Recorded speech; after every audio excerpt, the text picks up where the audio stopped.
Magandang araw po sa inyo mga kadayo. Tawagin na lang po ninyo akong Roden. Gusto ko lang pong ibahagi sa inyo ang isang karanasan na hanggang ngayon ay di ko pa rin ganong maintindihan. Hindi ko rin alam kung tama ba na tawaging pagmumulto ito. Pero para sa akin, isa yon sa pinaka nakakatakot na nangyari sa akin. Ito pong ibabahagi ko ay patungkol sa tito ko. Tawagin na lang po natin siya sa pangalang Romel. Bali kapatid po siya ng nanay. At siya ang pinakabunso sa kanila. Dahil nga roon, hindi rin ganong nagkakalayo ang mga edad namin. Mas parang kuya ko pa nga siya kaysa tito, kung tutuusin. Siya rin ang palagi kong pinupuntahan dati kapag may problema ako sa mga magulang ko. Siya ang una kong tatawagan. Alam ko kasi na hindi niya ako pagagalitan. Mas pinipili niyang payuhan ako kaysa pagsalitaan ng kung ano-ano. Walang asawa at anak si tito. Nakikitira lang siya sa isa ko pang tiyahin na si Tita Vilma. Dahil malapit lang ang bahay nila sa amin. Madalas ay dumadaan ako sa kanila, lalo na kapag alam kong walang trabaho si tito. Madalas din kasi kaming pumupunta sa gubat para mangaso at yun na nga yata ang masasabi kong kinahihiligan naming gawin. Nagsimula ang lahat nung bigla siyang na-confine dahil sa matinding pananakit ng tiyan. Ayon sa doktor, malubha na raw ang kalagayan niya at kailangan na niyang maoperahan, Sir Bon. Umasa pa kami noon na gagaling siya pero pagkatapos lang ng operasyon, hindi na siya nagising pa. Isang linggo lang ang inabot ni tito sa ospital bago siya pumanaw. Halos hindi ko matanggap ang nangyari sa kanya noon. Sobrang bigat sa pakiramdam ko yun. Lalo pa at si Tito Romel lang ang masasabi kong nakakaintindi sa akin. Doong libing niya, ako na mismo ang nagboluntaryo na tutulong sa pagbubuhat sa kanyang kabaong papunta sa sementeryo. Hindi ko na alam kung ilang beses akong napaiyak ng mga araw na yon. Pero isa kong bagay ang tumatak sa isipan ko. Ang amoy ng formalin at ng bulaklak na para sa mga patay. Ilang araw pagkatapos mailibing ni tito, sinamahan at tinulungan ko si tita sa paglilinis at pagliligpit ng mga naiwang gamit ni Tito Romel. Marami kasi siyang naiwang damit, sapatos at kung ano-ano pang gamit. May ilang bagay na kinuha ng ibang kamag-anak namin bilang pamana. Pero ako, mas pinili kong wag pakialaman ang mga pagmamayari ni tito. Nang matapos na kami, nagpaalam na ako kay tita para umuwi sa amin. Bago pa man ako makalabas sa kanilang bahay noon, bigla niya akong tinawag. Nagtaka naman ako kung ano ang rason niya. Ay agad akong napalingon.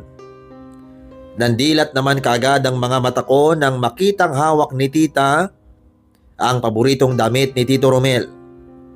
Lumapit siya sa akin noon at agad niyang sinabi na ibibigay niya sa akin yon. Ayaw ko sanang tanggapin yon, Sir Bon. Pero ayon sa kanya, ako raw ang pinakamalapit kay tito. Kaya sa akin dapat mapunta ang damit na yon. Nagpasalamat naman ako kay tita. At dahil sa saya ko, walang pag-alinlangan kong tinanggap yon. Habang hawak ko ang damit ay napahinto ako ng ilang segundo. Naalala ko kasi na huling isinuot yon ni tito noong kaarawan ko. Napangiti na lang ako noon. At ipinangako ko sa sarili ko na iingatan ko ang damit na yon. Noon din, tuluyan na akong nagpaalam kay Tita Vilma. Pag-uwi ko sa bahay, itinago ko muna ang damit na yon sa loob ng aparador. Nagulat pa nga si nanay nang makita niya yon. At tinanong ako kung bakit ko dinala pa uwi ang damit ni Tito Romel. Sinabi ko na lang sa kanya na ibinigay yon ni Tita Vilma sa akin bilang alaala. Napakibit balikat lang si nanay noon, Sir Bon. Pinayuhan akong wag nang isuot ang damit ni Tito. Baka raw kasi kung magparamdam siya sa akin kapag isusuot ko yon kahit na ilang araw pa lang siyang nakalibing. Hindi ko naman gaanong pinansin ang sinabi niyang yon. Naisip ko na baka pamahiin lang yon ng mga matatanda at wala naman talagang masamang mangyayari sa akin. Isang gabi noon, dahil tinatamad na akong maghanap ng susuoting damit, kinuha ko sa parador ang damit ni Tito saka isinuot. Nang maisuot ko yon, nakaramdam ako kaagad ng kakaibang antok. Dahil doon, napahimbing ang tulog ko. Kinabukasan, nagising akong may mahinang amoy ng formalin sa kwarto ko. Hinanap ko kung saan yun posibleng nagmumula. Hanggang sa napagtanto ko, nasa mismong damit na suot ko pala yon nang gagaling. Napakunot noo pa ako. Kasi alam ko na imposibleng may maiwang amoy roon ng punerarya. Dahil hindi naman yon ang suot ni Tito nang dalhin siya roon. Binabuti kong labhan na lang yon. Nilagyan ko na rin ng maraming Fabcon. Para siguro na mawawala talaga ang amoy na kumakapit doon. Subalit nang natuyo na yon, ganun na lang ang gulat ko nang malaman na nandoon pa rin ang amoy ng parang formalin. Sa halip na isipin kung bakit nagkaganoon, isinantabi ko na muna yon at itinago na lang ulit ang damit sa loob ng aparador. Isang gabi naisipan kong isuot ulit ang damit ni Tito. Naisip ko rin kasi noon na baka kung wala na rin ang kumakapit na amoy roon. Pagkasuot ko noon, nakaramdam ako ng kakaibang bigat sa buong katawan ko. Parang hinihila rin ako ng antok. Kaya kahit na ayaw ko pa sanang matulog noon, hindi ko namalayan na nakaidlip na pala ako. Makalipas noon ng ilang araw, bigla akong nagising dahil may narinig akong mahinang pag-ubo. Ang ipinagtataka ko noon ay galing yon sa mismong kwarto ko. Noong una ay hindi ko alam kung sino yon. Pero ilang sandali pa, natigilan ako nang mapagtanto ko kung sino ang may gawa ng mahinang pag-ubong yon. Dahil sa biglang takot ko, napatayo ako mula sa higaan ko at binuksan ko kaagad ang ilaw. Napakunot noon na lang ako nang wala naman akong nakitang tao sa loob ng kwarto. Kahit na hindi ko na narinig pa ang mahinang pag-ubo na yon, hindi rin nawala ang takot na naramdaman ko. Isa lang kasi ang pumapasok sa isipan ko. At yon ay walang iba kung hindi si Tito Romel. Dahil nga roon minabuti kong huwag nang patayin ang ilaw sa kwarto ko. Hindi na rin ako gaanong nakatulog dahil sa takot. Kinaumagahan noon, Sir Bon, napansin ni nanay na parang namumugto ang mga mata ko. At maputla ang aking kutis. Sinabi ko na lang sa kanya noon na baka dahil lang yon sa kakulangan sa tulog. Idinahilan ko na rin noon ang mga assignment ko sa paaralan. Minabuti kong huwag na munang banggitin sa kanya ang tungkol sa amoy at sa mga kakaibang naramdaman ko. Ayaw ko kasing mabahala pa siya sa mga bagay na pati ako ay hindi ko alam kung paano ipapaliwanag. Magmula ng araw na yon, Sir Bon, medyo naging kabado na ako. Kahit pa na malapit sa akin si Tito Romel, nakaramdam na ako ng takot kapag suot ko ang damit niya. Gayunpaman, dahil alam ko na mahalaga yon kay Tito, mas pinili kong wag isantabi yon. Isinusuot ko pa rin naman yon. Pero sinisigurado ko na sa tuwing tanghali na lang. Patuloy kasi akong nakakaranas ng kakaiba kapag isinusuot ko ang damit ni Tito Romel kapag gabi. Dumaan ang mga araw noon at nagpasya na ako na wag nang isuot yon. Kahit pa na yun lang ang tanging alaala ko kay Tiyo. Nabahala pa rin ako para sa kaligtasan ko. Napansin ko kasi na nagiging balisa na ako dahil sa pagsuot ng damit na yon. Binabeauty ko na ring labhan na lang yon at mas dinamihan ko pa ang inilagay kong fabric conditioner doon. Nang ikasyam na araw pagkatapos mailibing ni Tito Romel, bigla akong nakaramdam ng kakaibang bigat sa loob ko, Sir Bon. Nang mga sandaling yon, parang may nagtutulak sa akin para isuot ang damit ni Tito. Dahil sa namumuong takot ko noon, sinubukan kong pigilan ang sarili ko at isantabi ang kagustuhang isuot ang damit niya. Kinagabihan, nagkaroon ako ng ideya na sa pamamagitan ng damit niya ay baka makausap ko siya sa panaginip. Dahil doon, kinuha ko yon sa aparador saka isinuot. Pagkatapos noon, nahiga ako sa higaan ko at nagpasyang magpahinga. Tuluyan nga akong nakatulog noon. Pero makalipas ang ilang oras noon ay bigla na lang akong nagising. Napakaalinsangan kasi ng panahon. Kaya naisipan kong buksan na muna ang bintana. Bago ko gawin yon, napatingin muna ako sa cellphone ko para alamin kung anong oras na noon. Agad ding lumakas ang kabog ng dibdib ko nang malaman kong mag-aalas 3 na pala yon ng madaling araw. Nakaramdam agad ako ng kilabot. Lalo na nang maalala ko na yun mismo ang oras kung kailan nalagutan ng hininga si Tito Romel. Dahil patuloy kong nararamdaman ang pagkaalinsangan ng panahon, isinantabi ko na muna yon at naglakad palapit sa bintana. Binuksan ko yon, pero sa halip na malamig na hangin ang sumalubong sa akin, nakaramdam ako ng medyo mainit na ereng dumampi sa balat ko. Agad naman akong napatras doon at minabuting bumalik na lang sa higaan ko. Bago pa man ako mahiga ulit, may narinig akong mahinang paghinga. Parang galing lang yon sa tabi ko. Kaya iginala ko ang paningin ko sa paligid. Agad akong napakunot noon kasi wala namang ibang tao sa loob ng kwarto ko.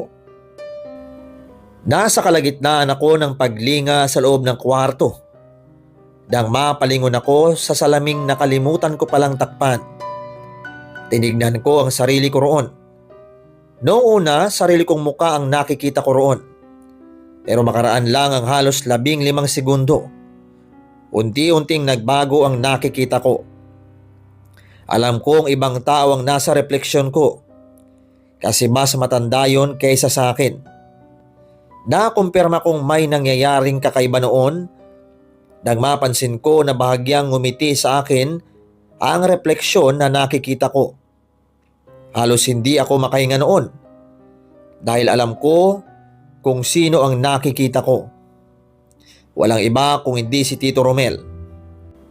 Napatras ako ng ilang hakbang at napapikit ako ng mga mata ko dahil sa takot. Habang nakapikit, naramdaman ko ang biglang paglamig ng buong kwarto ko.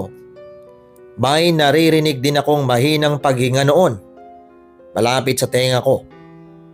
Dahil doon hindi ako nakagalaw dahil sa takot. Ipinikit ko rin ang mga mata ko at inisip na sana ay guni-guni lang ang nakikita kong refleksyon sa salamin. Habang nakapikit noon, may narinig akong mahinang boses na tumawag sa pangalan ko. Parang galing yon sa ilalim ng hukay. Pero sobrang hina noon na parang ibinubulong lang sa akin. Ilang beses niyang tinawag ang pangalan ko. At nang magkaroon ako ng lakas ng loob, bahagya kong idinilat ang mga mata ko. Muli akong napatingin sa salamin noon. At napabuntong hininga ko nang malamang refleksyon ko na ang nandoon sa salamin. Magiging kampante na sana ako noon. Pero narinig ko ulit ang mahinang pagtawag sa akin. Nang mga sandaling yon, alam ko na boses ni Tito Romel yon. Kaya kahit na natatakot man ako ay sinubukan kong sagutin ang pagtawag niya sa akin. Tinanong ko siya kung ano ang gusto niyang sabihin sa akin. Pero walang sumagot sa akin noon, kung hindi ang katahimikan ng buong kwarto ko. Nakiramdam pa ako noon ng halos kalahating minuto. Pero wala na akong narinig na boses na tumatawag sa akin. Muli ring bumalik noon sa normal ang temperatura sa loob ng kwarto ko. Kaya naging kampante ako noon. Nagpasya na akong bumalik sa pagkakahiga at sa hindi ko malamang rason. Parang hinila ako ng antok ko dahil masyado pang kulang ang tulog ko noon. Nagpasya na akong matulog ulit. Nasa kahimbingan ako noon nang sa hindi ko inaasahan. Muli akong magising dahil sa sobrang init ng nararamdaman ko.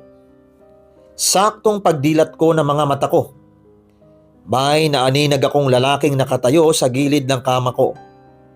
Kahit na nakaharap siya sa akin, parang hindi klaro ang mukha niya. Gayunpaman, sa pamamagitan ng hubog ng katawan niya, ay nalaman kong siya ay walang iba kung hindi si Tito Romel. Sinubukan ko siyang tawagin sa pangalan niya, pero kahit na ilang beses ko siyang tinawag, wala pa rin siyang nagiging reaksyon. Nanatili lang siyang nakatayo roon. At kahit na malabo ang paningin niya, alam kong nakatingin siya sa akin. Noong mga panahong yun ay nangibabaw ang awa at pangungulila ko kaysa takot sa kanya. Hindi ko alam kung paano ko paalisin ang multo ni Tito noon. Kasi parang may kung anong koneksyon siyang naiwan sa loob ng kwarto. Nasa ganoong kalagayan ako noon nang maalala ko ang damit na nooy suot ko. Gusto kong hubarin yon, pero nalaman ko na hindi ko maigalaw ang katawan ko nang subukan ko sanang bumangon. Nagpasya na lang akong magdasal noon sa isipan ko. At hiniling ko sa Diyos na sana'y makamit na ni Tito ang katahimikan. Ipinagdasal ko na rin noon na sana'y mawala ng multo niyang nakatago sa gilid ng kama ko. Makalipas ang halos 1 oras na pananatili ng multong yon sa loob ng kwarto ko, unti-unti siyang nawala sa paningin ko. Parang usok lang siyang tinangay ng hangin noon. Nang mawala na siya ay nagtaka ako kasi nawala rin ang lamig sa buong kwarto ko. Sinubukan kong bumangon at sa kabutihang palad nagawa ko ng makakilos. Noon din kahit na hindi pa nag-uumaga, nagpasya akong hubarin na ang damit ni Tito. Isinilid ko yon sa isang plastik at minabuting ilagay sa ilalim ng kama ko. Noon lang din ako nakaramdam ng labis na takot. Kaya sa halip na matulog noon, nakiramdam ako sa paligid ko kahit na sobrang antok ko na rin noon, ay pinigilan ko ang sarili kong makatulog. Dahil baka kung ano pa ulit ang makikita ko kapag nagising ako. Kinabukasan nagpasya akong ikwento kay nanay ang nangyari. Maging siya ay natakot noon. At nagkaroon din siya ng kutob kung bakit nagpakita sa akin si Tito. Ikinuwento ko na rin sa kanya ang patungkol sa damit ni Tito Romel. At pati siya ay nakumbinsi na yun ang rason ng pagpapakita ni Tito. Nang mismong araw na yon nagpasya akong pumunta sa bahay ni Tita Vilma. Dala ko noon ang damit ni Tito Romel na nakasilid sa plastik. Pagdating ko roon, ikinuwento ko kaagad sa kanya ang nangyari. Maging si Tita noon ay halos hindi makapaniwala. Pero dahil alam niya na hindi naman ako nagbibiro patungkol doon, nagpasa siyang tanggapin na lang ulit ang damit na ibinigay niya sa akin. Sinabi rin niya na mas makakabuti kung pabebendisyon na muna namin yon sa pare. Dahil baka kung gamitin yon ng mga masasamang elemento para magbigay ng takot sa amin. Yun na nga po, nagpatawag si Tita ng pare. Pero habang wala pa yon, nagpasya na muna si Tita na ilagay na muna sa altar ang damit ni Tito Romel, kung saan naroon din ang larawan niya. Nagdasal kaming dalawa roon. Nakiusap na kung maaari ay itigil na niya ang pagpaparamdam. Makalipas lang noon ng ilang oras, dumating na ang pare sa bahay ni Tita. Inihanda namin noon ang mga natitirang gamit ni Tito Romel at nagpasya na lahat ng yon ay pabebendisyonan na namin. Pagkatapos noon nagpasalamat kami sa pare bago siya umalis. Noon din nagpasya si Tita na itago na lang ang mga naiwang gamit ni Tito. Sinabi ko rin noon na itago na lang din niya ang damit na paborito ni Tito. Dahil sa kanya naman talaga yun. Nagkwentuhan pa kami ni tita noon ng ilang minuto hanggang sa maisipan kong umuwi na lang. Pagdating ko noon sa bahay, kahit paano ay naging magaan ang pakiramdam ko. Hindi na rin ako nakaramdam ng takot noon dahil alam ko na wala na sa akin ang damit ng tiyuhin ko. Pagkatapos kong ibalik ang damit ni tito at mabendisyonan yon, hindi na rin ako nakaranas ng kahit anong kakatwang bagay sa loob ng kwarto. Wala na rin akong naaamoy na formalin sa loob ng kwarto ko. At di minsan na hindi na ako nagising na may nakatayo na kaluluwa sa gilid ng kama ko. Kahit paano nakahinga na ako ng maluwag at naisip kong sa wakas, tuluyan nang natahimik ang kaluluwa ni tito. Kapag naman nangungulila ako sa kanya, bumibisita ako sa puntod niya sa sementeryo. Kapag mayroon ako mabigat na pinagdadaanan, ikinukwento ko sa kanya. Alam ko na hindi na siya makakasagot sa akin. Pero alam ko na naririnig niya ang bawat reklamo ko sa buhay. Hanggang ngayon kapag naalala ko ang naging karanasan kong yon, hindi ko na sinisisi si Tita Vilma sa pagbibigay niya sa akin ng damit ni Tito Romel. Alam ko namang mabuti ang intensyon niya noong mga panahong yon. Sinisi ko pa ang sarili ko noon kasi tinanggap ko ang damit na yon. Kahit pa na alam kong hindi pa yon nabendisyonan at alam kong napaka-importante noon kay tito. Dahil sa naging karanasan ko, hindi ko na basta-basta ginagamit ang mga pagmamayari ng patay. Natakot na rin kasi ako na maulit ang naging karanasan ko noon nang minsang ginamit ko ang paboritong damit ni tito. 1 taon matapos mangyari ang lahat ng iyon, nagkaroon ako ng pagkakataong makausap ulit si tita patungkol sa naging karanasan ko. Habang nag-uusap kami noon sa sala, hindi ko napigilang tanungin siya kung ano na ang nangyari sa mga naiwang gamit ni Tito Romel. Ayon sa kanya, matapos mabendisyonan ang mga yon, maging sa bahay raw nila ay hindi na raw nagparamdam si Tito. Hindi na raw kasi niya nabanggit sa akin dati na nagpaparamdam din daw doon ang tiyuhin ko.